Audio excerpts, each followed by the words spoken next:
হরে কৃষ্ণা। সবাই কেমন আছেন? আশা করি খুব ভালো আছেন। মায়াপুর সারণী ব্লগে আপনাদের স্বাগতম জানাই। আর এখন বাজে সকাল 7টা। আমি বসে আছি এখানে গ্রন্থ নিয়ে, কারণ আজকে হচ্ছে আমাদের ভক্তিশাস্ত্রীর ক্লাসের ইউনিট 2 এর ক্লাস শুরু হবে অনলাইনে। জুমে অনেকক্ষণ ধরে ওয়েট করেছিলাম, কিন্তু ক্লাস স্টার্ট হয়নি, প্রভুও আসেনি। কারণ হচ্ছে যিনি আমাদের ইউনিট 2 এর ক্লাস দেবেন তিনি বাংলাদেশ সিলেট মন্দিরের। আর আপনারা তো অনেকেই জানেন হয়তো বাংলাদেশের অবস্থা খুব খারাপ, নেটওয়ার্ক সব বন্ধ করে দিয়েছে, তাই প্রভু অনলাইনে অ্যাটেন্ড করতে পারেননি, ক্লাসটাও হয়নি আজকে। তারপর মা আমাকে পাঠিয়েছে দোকানে কিছু জিনিস কিনে আনার জন্য। এই যে সয়া স্টিক, তারপর ময়দা, এসব কিনে আনার জন্য দিয়েছিল, তাই আমি এসেছি। এখানে অনেক কিছু রয়েছে মালয়েশিয়ানের, আমি দেখছিলাম বের করে করে। আর দেখুন এখানে 3টে টেডি বিয়ার কি সুন্দর ঝুলিয়ে রেখেছে, দেখতে খুব ভালো লাগছে। তারপর আমি আমার যা জিনিস কেনার আমি কিনে বেরিয়ে গেছি সাইকেল নিয়ে। সাইকেলে করেই এসেছিলাম। এই যে দেখতে পাচ্ছেন সাইকেল চালাতে চালাতে ভিডিও বানাচ্ছি। আমি ওই পাশের মানিকপ্রভুর দোকানটাতেই গেছিলাম। এই যে বাড়ি চলে এসেছি। আসার সময় আমার জন্য একটা মিল্ক শেক নিয়ে এসেছিলাম, হেভি লাগে খেতে মিল্ক শেক। ওর ভাইকে বললাম খাওয়ার জন্য, ও বলে কি খাবে না, তাই আমি একা একাই বসে বসে খাচ্ছিলাম। আজকে আমাদের ঘরে দুজন বৈষ্ণব আসবেন, ওনারা উজ্জয়নের ভূপাল থেকে এসছে, প্রভুদের নেমন্তন্ন করা হয়েছিল। আর আমি আজকে ভেজিটেরিয়ান এগ রান্না করেছিলাম, সেটা আপনাদের কি করে করে সেটা আমি আপনাদেরকে দেখাবো। প্রথম থেকে শেষ অব্দি ভিডিওটা দেখবেন। আর কেউ যদি নতুন হয়ে থাকেন সাবস্ক্রাইব করে দেবেন। শুধু ভেজিটেরিয়ান এগ না, ওই যে আমি যে কিনে এনেছি সয়া স্টিক, সেটা দিয়ে আমি কি করে রান্না করেছি কেটে কেটে, সেটা আপনাদেরকে দেখাবো।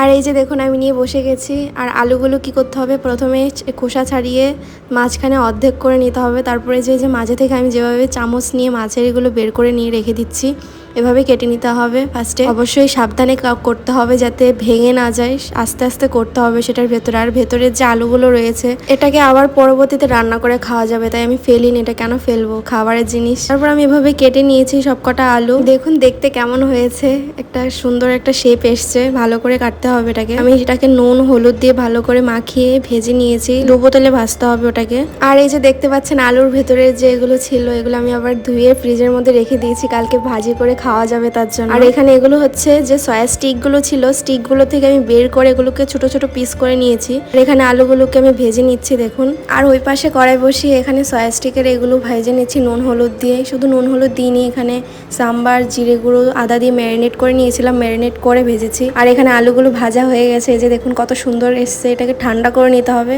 আলুগুলো নামিয়ে এদিকে আমি পনিরটাকে ভালো করে কচলে নিচ্ছি, এটাকে ভালো করে মেখে নিচ্ছি একদম নরম করে, যাতে কোনো আস্ত আস্ত না থাকে। এটাতে আমি নুন হলুদ লঙ্কা গুঁড়ো দিয়ে ভালো করে মেখে নিয়েছিলাম এটাতে। আর এখানে আমি হালকা করে এখানে বেসন কর্নফ্লাওয়ার ভালো করে পাতলা করে নিয়েছি, আর তার সাথে নুন হলুদ দিয়েছি, কারণ ওই আলুটাতে পুর ভরার পর তো ভাজার সময় তো বেরিয়ে যাবে, তার জন্য এটাকে পুর দিয়ে এটার মধ্যে ডুবিয়ে তারপর ভাজবো। এই যে দেখুন কি করে পুরটা দিচ্ছি। আলুর মধ্যে এই পনিরটা ভালো করে দিতে হবে, একদম ভর্তি করে দিতে হবে। দিয়ে তারপরে ওই যে বেসনটা গুলেছি এটার মধ্যে ডুবিয়ে তারপরে ডুবো তেলের মধ্যে আবার একবার ভেজে নিতে হবে, যাতে জুস করার সময় এটা ভেঙে না যায়। এই যে আমি একে একে সবকটাতে পুর ভরে নিয়েছি, এখন ভাজবো। যে সাইডটায় বেসন দিয়েছি ওটা ভালো করে ভাজি হলেই হবে, ওটাকে উল্টে ভাজতে হবে না। এইদিকে আমার এই ময়দার এটাও ভাজা হয়ে গেছে, এটাকেও ভালো করে ভেজে নিয়েছি কড়া করে। এখন ফোড়ন দেবো দুটো। এখানে ফোড়নে আমি জিরে দিয়েছি আর হিং দিয়েছি, দিয়ে যে টমেটো কেটে রেখেছিলাম টমেটোটা দিয়ে দিয়েছি। টমেটোর মধ্যে নুন হলুদ দিয়ে ভালো করে নরম করে নিতে হবে। টমেটোটা একদম গলে গেলে তারপরে গিয়ে আদা জিরে দেবো, ভালো করে নেড়ে চেড়ে এটাকে নরম করে নেবো ফার্স্টে। আর এই যে দেখুন টমেটোটা নরম হয়ে এসছে, তার মধ্যে আমি জিরে গুঁড়ো, ধনে গুঁড়ো, আদা, সাম্বার, লঙ্কা গুঁড়ো পরিমাণ মতো দিয়ে আর একটু কষিয়ে নিতে হবে, যতক্ষণ না তেলটা উঠে ভেসে উঠবে ততক্ষণ ওটাকে কষাতে হবে। তারপর টমেটোটা কষানো হয়ে গেছে, আমি এইগুলো দিয়ে দিয়েছি, দিয়ে জল দিয়ে দিয়েছি পরিমাণ মতো, আমি বেশি জল দিইনি, হালকা করে দিয়েছি। আর এদিকে আরেকটা মশলা করছি, কারণ ওই যে সয়া স্টিকের ওটা রান্না করার জন্য। এই সয়া স্টিকেরটাও সেম ভাবে আমি টমেটোটা কষিয়ে নিয়ে তারপরে এই সয়া স্টিকের পিসগুলো দিয়ে ভালো করে তারপর নামিয়ে নিয়েছি। আমি এই দুটো রেসিপি করেছি, আর বাকি যে শাক, লাউ তরকারি, ঝিঙে তরকারি এগুলো মা করেছে, মা ভালো করে করেছে এগুলো, আমি ওইগুলো করে চলে গেছিলাম, তারপর ওগুলো মা আস্তে আস্তে করলো। আর এখানে লাউ তরকারিটাও হয়ে গেছে, মা নামিয়ে নিয়েছে, এখন শাকটাও করবে।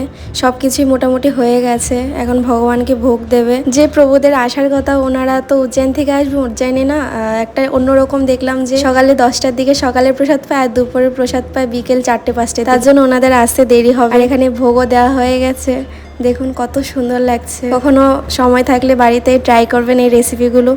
আমি প্রথম দিয়েছি এমন ভয়েস ওভার রেসিপিতে, তাই যদি কোনো ভুল হয়ে থাকে অবশ্যই ক্ষমা করে দেবেন আমাকে। তাহলে এখানেই শেষ করছি আজকের ভিডিওটা। আবার নেক্সট ভিডিওতে আপনাদের সাথে দেখা হবে। হরে কৃষ্ণ। যদি কোনো নতুন আইটেম আমার জানা থাকে অবশ্যই আমি আপনাদেরকে বলবো। সবাই সুস্থ থাকবেন। হরে কৃষ্ণ, হরি বল।